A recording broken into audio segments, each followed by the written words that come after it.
We go again. We go again. Welcome to the Made for Video, welcome to the Made for Socials podcast. Originally made for video podcast.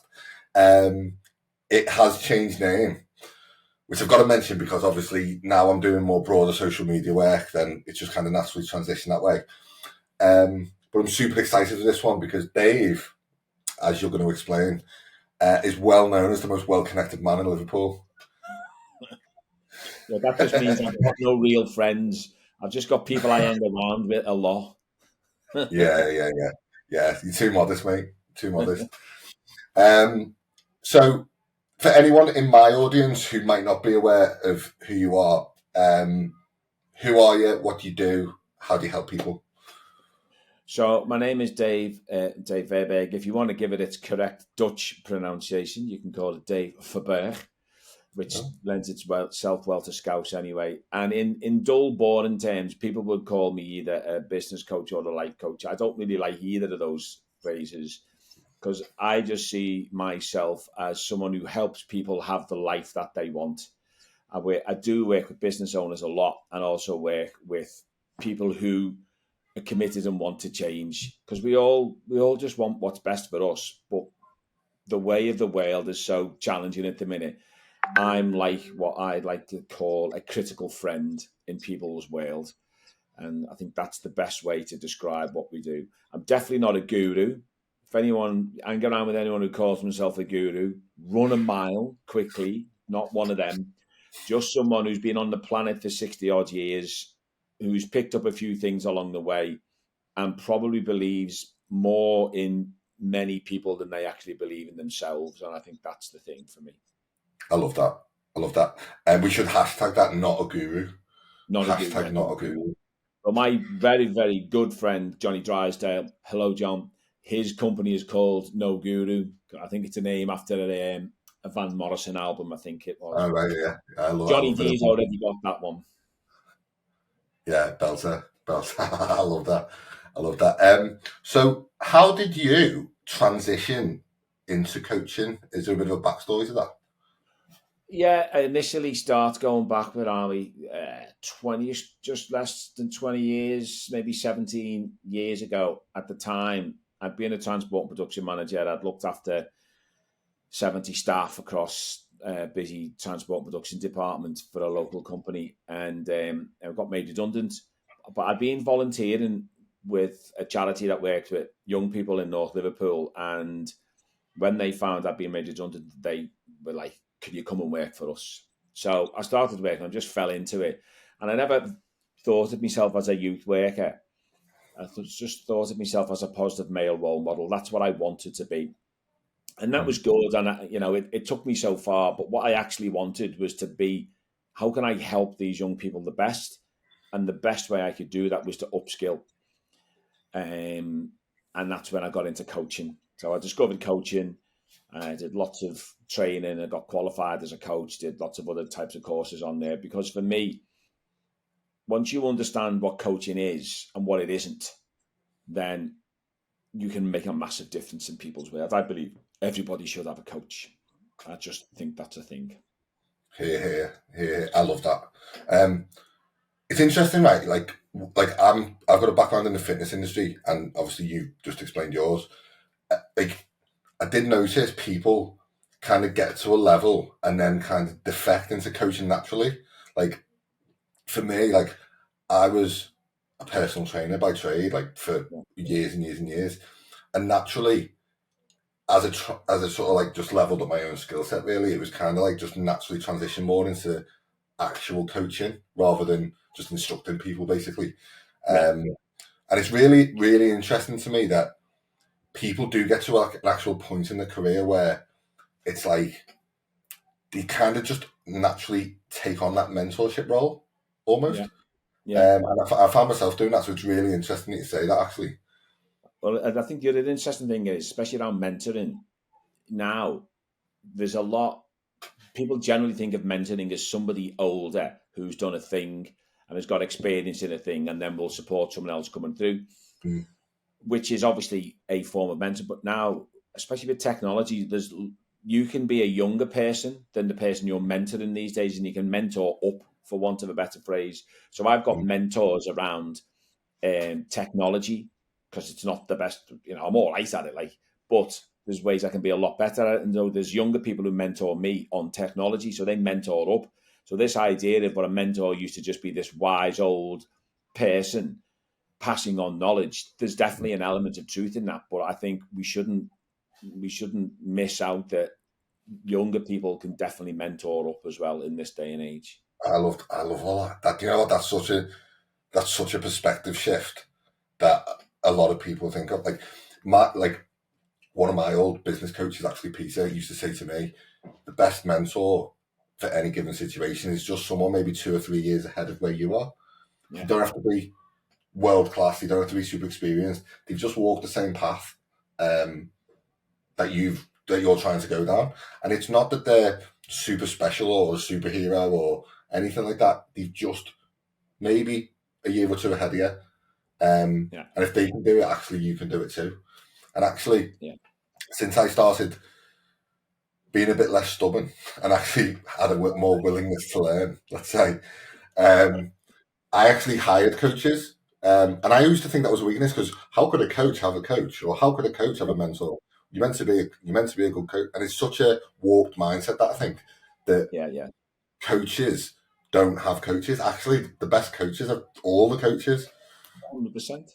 Yeah. Because otherwise you're just coaching to make money. You're not coaching to be the best you can be. So you're using coaching as a way to support people and to generate an income. But I've got a couple of coaches in different topics that work with me, because I think one of the things that helped me when I worked for the charity, I worked for Positive Futures, and I think a word that you might have been looking for just then when you said, you changed your mindset, you were stubborn.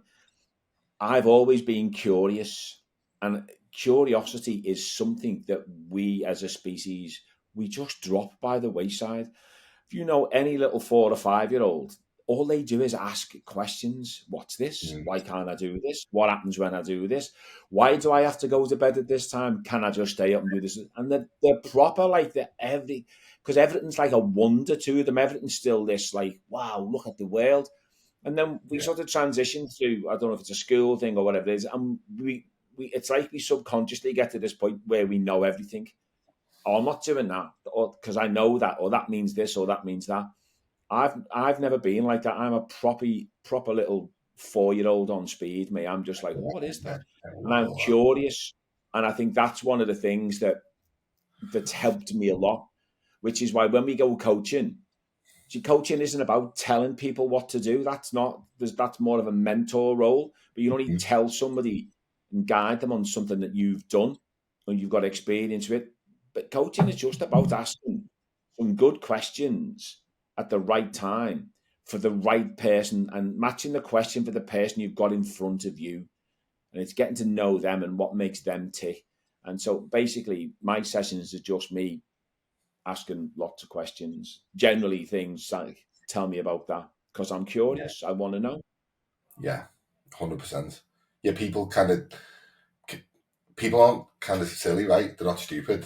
They kind of know the answer. It's like saying, I need to lose weight. I always use that as an example because everyone wants to. I want to lose weight. People actually know how to lose weight. They're not silly. They're not, it's like if you write it down on a piece of paper, it's actually common sense. But the reason why they have a coach is because they need the right questions answering in their own head. Yeah. So it's actually giving yourself almost like a permission. And the coach's role sometimes is actually just giving that person permission to actually do what they need to do. Yeah.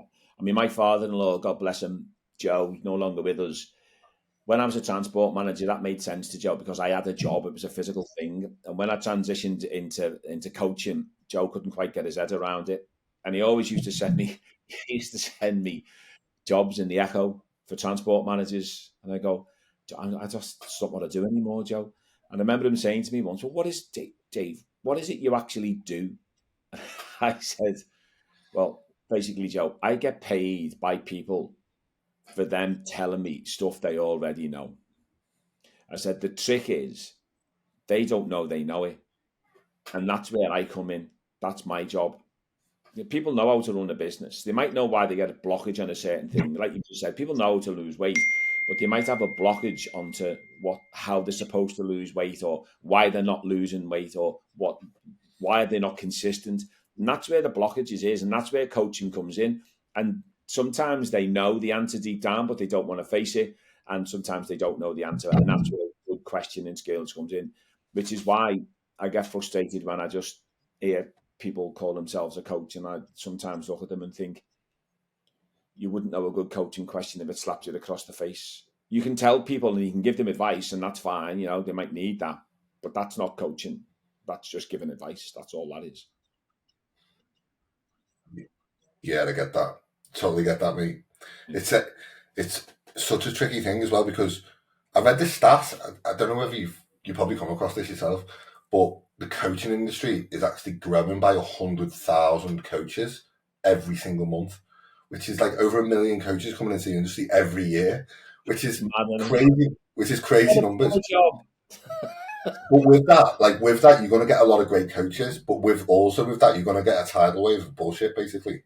Yeah, and they don't know this stuff, and it's like the coaching is not regulated, not regulated enough. There's bodies that you can join, and you can show your professional capability, if you like, but it's not regulated enough. And yeah, it is a frustration. I've paid well over 5 figures on my coaching education to not just to get qualified, but to learn stuff, to make sure, because I don't want to be sat in front of someone chatting nonsense.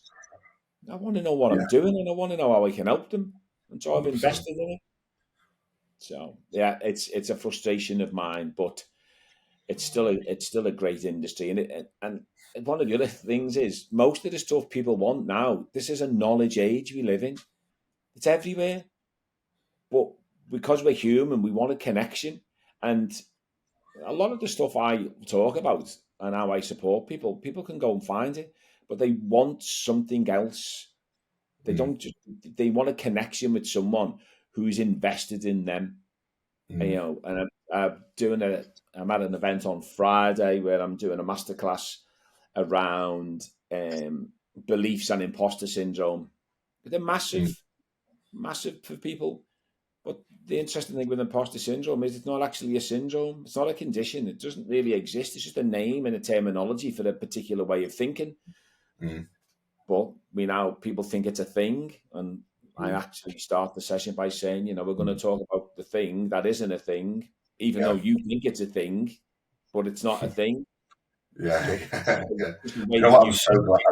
I'm so glad you think like that. I'm so glad, because people say to me, like, one of the biggest things I get working in social media is, I've got imposter syndrome, I don't want to post content, I don't want to do this, do that. And I say to them, look, the cost of entry to any new skill set is being a bit shit at the start, basically. So with that, you're going to feel what you think is imposter syndrome, but actually it's just you learning. It's just learning of something before you get good at it. Because if you could just go out and naturally be good at something, great, like, there's a bit of talent there, but you've got to reinforce that with actual learning, like actual taking in information and implementing it. Now, we live in a world now where information actually is at our fingertips. We could go out and pretty much do anything at our fingertips now. But why do people still get coaches? Because they're not paying for the information, because the information is there in plain sight. They're paying for, like you said, accountability, implementation, someone who's really invested in them on a human level. So yeah, really, really good points there, mate. Where, like, just deflecting off that a little bit, but in terms of the messaging, like you said, where do you think social media has played a role in the growth of the coaching industry, essentially? Social media in life is a double-edged sword.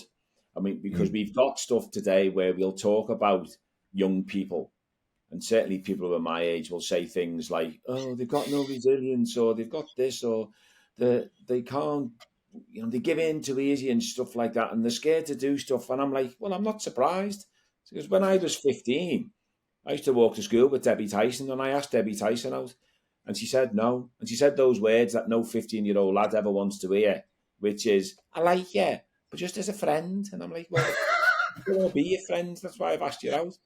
So when we got into school, Jill Morgan and Sandra Kelly said to me, "Oh, you're still going to hang around with us, Dave, aren't you? Just because Debbie doesn't want to go out with you." And I said, "Yeah, of course." So about like 10 people knew. That was it. And it was a bit embarrassing, but about 10 people knew. Imagine that now. Mm. It'd be all over Snapchat, Yeah. TikTok, Instagram. School would know. Dave asked Debbie Tyson out, and she binned him off. So is Yeah. there any wonder that we've got a group of young people, and especially those who've been through COVID as a young person as well, and trying to get through school and get exams, and because whether we like it or not, some of them will have had validation from their GCSE results or their A-level results. Now they haven't been able to take them effectively. We've got a group of young people and younger adults who do think twice about stuff, because if they make a mistake or put a foot wrong, everybody knows about it. Some of the stuff I did when I was a kid, no one knows about. No one still knows about. I like it that way. Now, everyone would know about it. So Yeah. that's one side of social media. The other side, of Yeah. course, is it's easier to manipulate people now, especially now with AI. But actually, the other side of it, it's amazing because you've got all of this connection at your fingertips. And you've got all of this knowledge at your fingertips. And the biggest challenge for people is the doubt that they have in their own mind about their ability to use this knowledge. And I think that's the bit where good, effective coaches come in. It's about having, for me, it's about having your own talented cheerleader. And by that, I mean, you don't just want a cheerleader, someone who goes, "Oh, well, you've got this. You know, Steve, you can do this. You've got that." That's nice and it's okay. It's not always helpful, but it's okay. What you want is somebody who I like the cricketing phrase of being on the front foot, where you've got someone who's on the front foot, loves you dearly, respects you, believes in you, but actually won't let you wriggle off the hook. If you want this thing, you've got to do stuff, and you've got to go to places where you might be uncomfortable, and you've got to go to places that are difficult. That's the whole point. And that's why people always need a coach, because going somewhere like that on your own is damn near impossible. It's not impossible, but it's very difficult because you've got to really push yourself through. And if you don't know what you're pushing through or what you're pushing against, because you're trying to figure it out yourself, then that can be a bit difficult. And that's where a good coach comes in.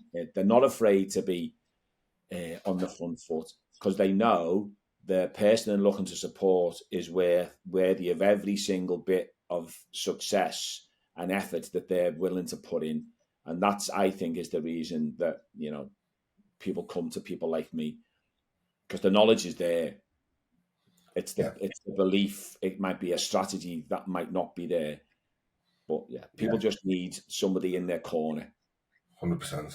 I mean, that's a mic drop moment. That blows my mind. Amazing. That's like some of the best. Do you know what? That's actually some of like the most valuable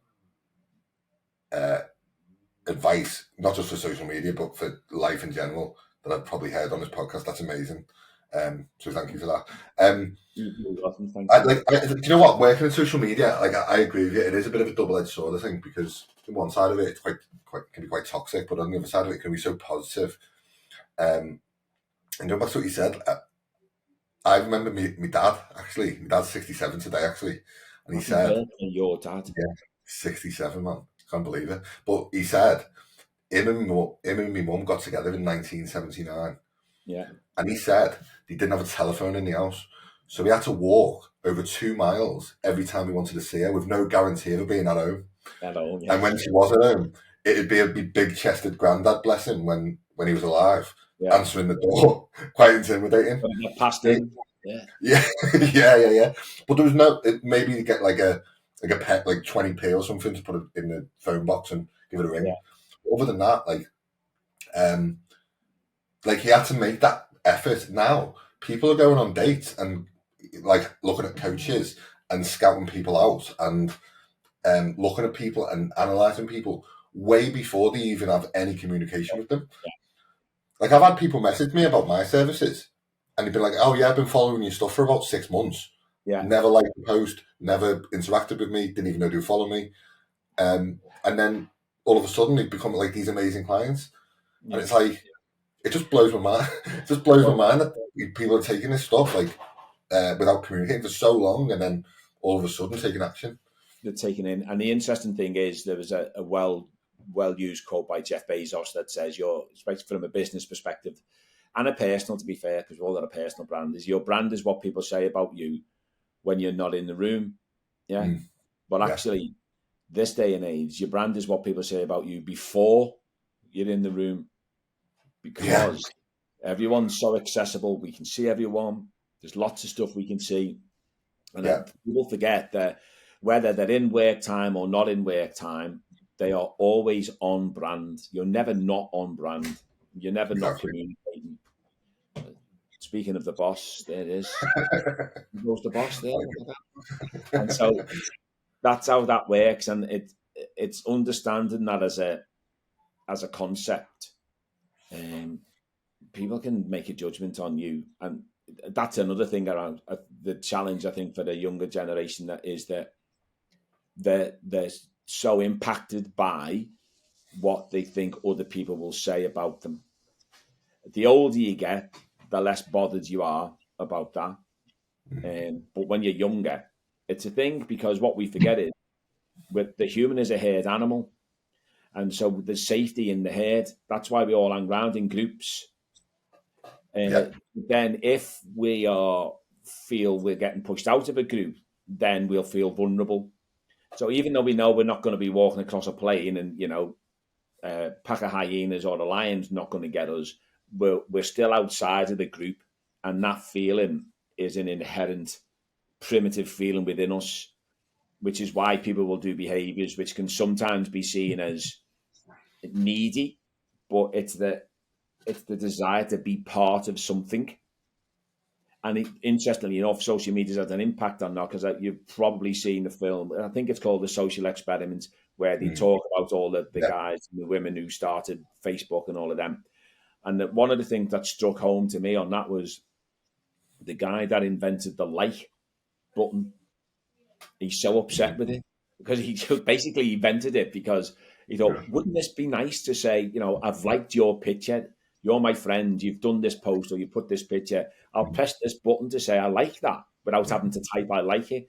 But now it's become a badge of validation, and people strive for it, and they want the likes because it gives them validation. And you're just like, it's not the world that you want. You want to be validated. Everyone's got a balance of being validated internally and externally. Yeah. The more confident you are, the less need for external validation you have.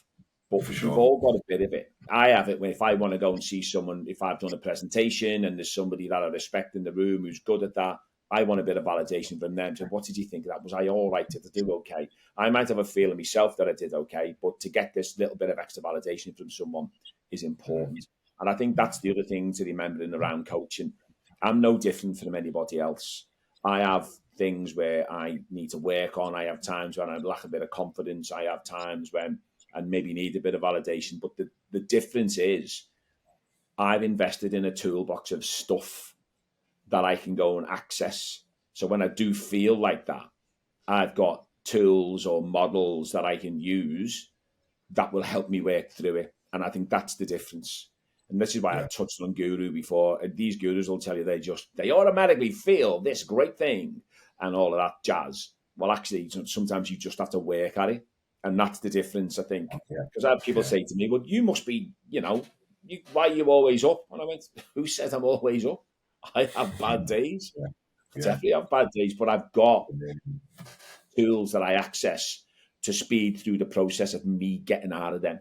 And I think that's 100%, mate. I mean, I've had the same thing with the business. People are saying to me these days, "Oh, you're doing really well with your business. Like, looks like you're smashing it." I say, "You haven't been there on the days where I could have jacked it in. I was struggling, and I could have. There's easier ways to make a living, right? I could have went and got a normal job, like I've been told a million times. But it's actually a skill that I've learned through being coached. It's not a linear line like this. It's actually more of a wavy line, or more of a spiky up and down line. But generally, it veers up. Well, if you do, all success is the right number of steps done over a long enough period of time. That's success. Doing the right thing over a long enough period of time. So there's lots of like tricks around there. How do you know you're doing the right thing? How do you stay on track to do it over the right length of time? So there's stuff you've got to do. So it's not, but it's about longevity. There is no such thing as an overnight success, right? You know, the Beatles were put down as an overnight success. That's because the people who said that didn't know they'd been working in Hamburg for about 3 years, every day, like 8 gigs a day. And Yeah. just because you've never heard of anyone, it doesn't make them an overnight success. I know. You're blowing my mind a bit here. You actually blowing my mind. A question I always ask to people who I come across that I find a really interesting question. Do you think social media and the world we live in now compared to back when we were coming up, do you think it's changed us or do you think it's exposed us for who we already are? Well, that's a good question. It's interesting because, so if I look purely for me from my sort of younger days before the world of social media, I'm a different person than I was then because I've learned lots of different things. So whether it's exposed us for who we really are, I'm not sure. It's definitely impacted and influenced behaviours of people. But I'm not sure whether it exposes us for who we really are because I think we would have been exposed anyway. It's about when people say money's the root of all evil or something. Well, no, it isn't. Money just exposes your thinking patterns and your personality. I suppose social media does the same. It's no different from there. It has more of an impact now because it's more prevalent in our lives. But whether it already, I don't think it just impacts you. You bring out what's already there, I think, with it as a thing rather than, and it can definitely enhance your life as well because I'm curious, so I use it to learn new things, which makes me a different person. So it impacts me my life that way because it makes the learning easier. 100%. But that's because I'm interested in learning. So it shows because we can sometimes think of it as a negative thing for us, bringing out the negative in us, but when we're talking about being exposed for who we really are, that's also a positive thing. So the good things that we do, the sharing of stuff, the supporting of people, it's not just the slagging people off and having a go. It works both ways. 100%. I love it, mate. And that leads us nicely on.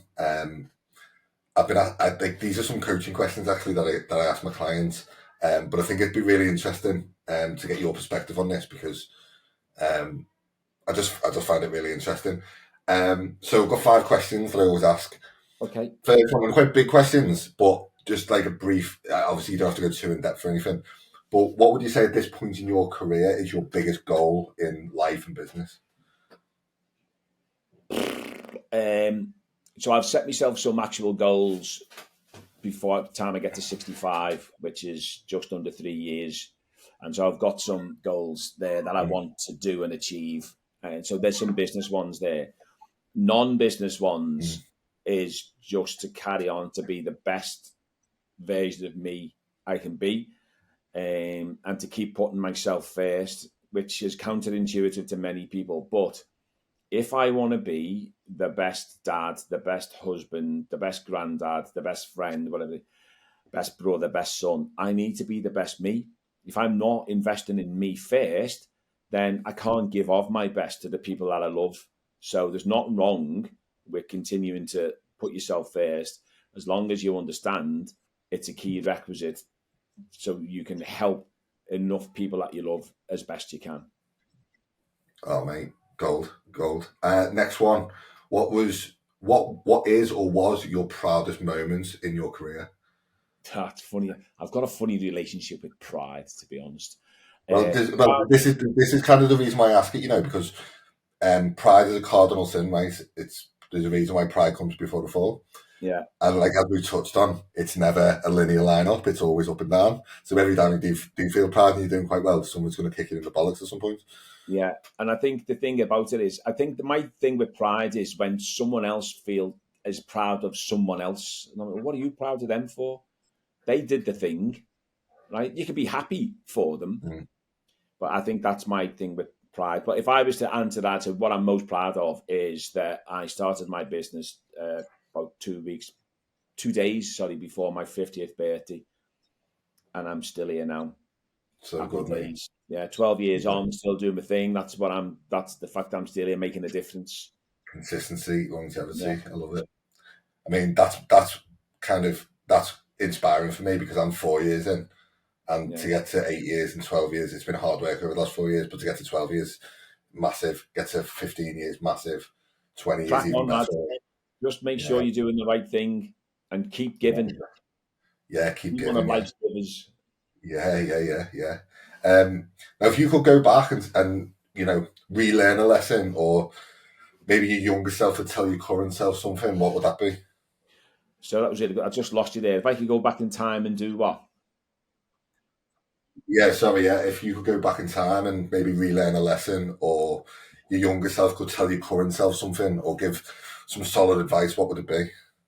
Believe in yourself from an earlier age. And just because they said it doesn't mean it's true. And if you want to know what I'm talking about there, get along to Wellness in the City on Friday at the Hilton Hotel, because I'll be talking about exactly that same thing. Amazing. I love that. Oh, yeah, I'm at Wellness, so I'm definitely going to get some content with you there. And last one to wrap this up, mate. This has been gold, by the way. Like, I really, really appreciate you giving me this, because it's like blew my mind and I've learned a lot of you. What message do you think the world needs to hear right now? Right. That 99% of us are absolutely beautiful people, and we're all just trying to do our best. But what we do is we will allow the actions of the 1% to become the norm, and we believe that that's what the majority are like. They're not.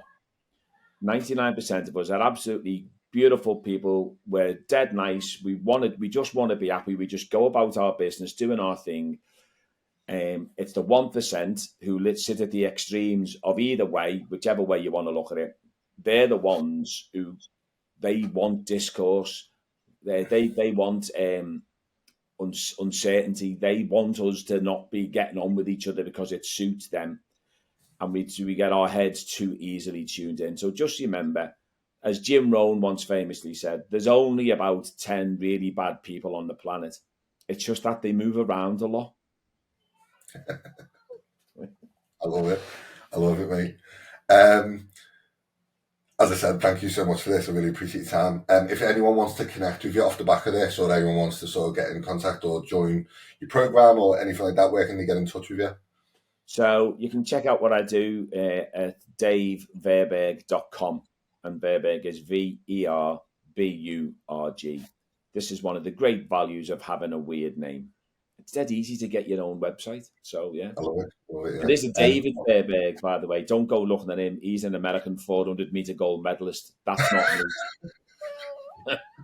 I love it. I'll put all the links anyway around. I'll put your LinkedIn bio. I'll put your website around this video when it goes out. It'll be out in the next few days. But thanks so much for your time, mate. I really, really, really appreciate it. You're very welcome.